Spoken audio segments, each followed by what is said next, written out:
ముఖ్యమంత్రి దగ్గరికి వెళ్ళి సమస్యలు చెప్పే అవకాశాలు ఉన్నాయా?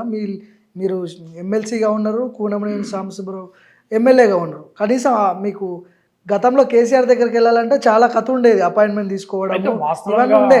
వాస్తవంగా సరే మా పార్టీ వాళ్ళు చెప్పినప్పుడు ఒక వైఎస్ రాజశేఖర రెడ్డి గారు కాడికి స్వేచ్ఛగా ఎమ్మెల్యేలు ఎమ్మెల్సీలు పోయేవారు.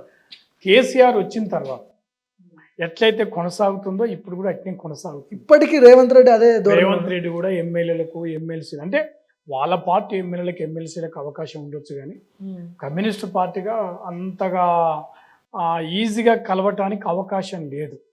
ప్రజా సమస్యల మీద కలవటానికి అంత ఈజీగా కలిసినటువంటి దాఖలాలు లేవు.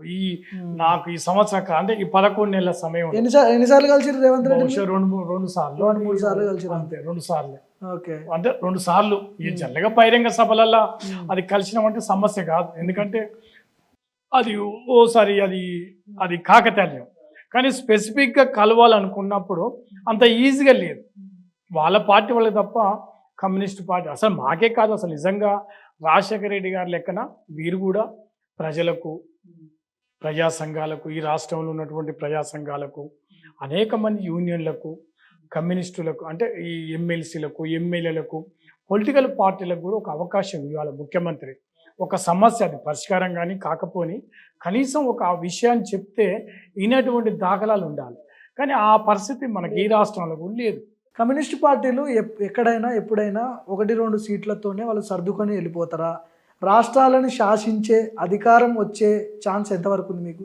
ఓన్లీ ఒక 2 ఎమ్మెల్యే సీట్లు 2 ఎమ్మెల్సీలు ఇస్తామని చెప్పి వాళ్ళు ఏదో ఆఫర్ చేస్తారు, మీరు తీసుకుంటారు ఉంటారు, అదే కొనసాగుతుంది ఎప్పటికి కూడా. కానీ రాష్ట్రాలను శాసించే అంత ఛాన్స్ మీకు ఎప్పుడు వస్తుంది అసలు?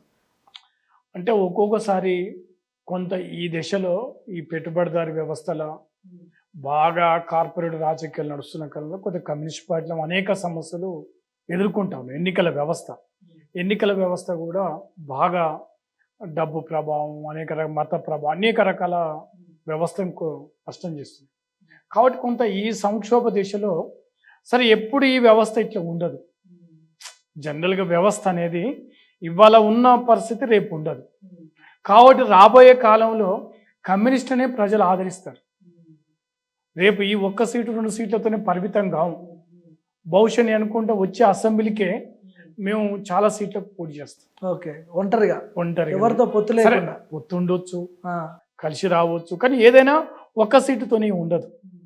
1 సీటుతోనైతే పరిమితం కావు.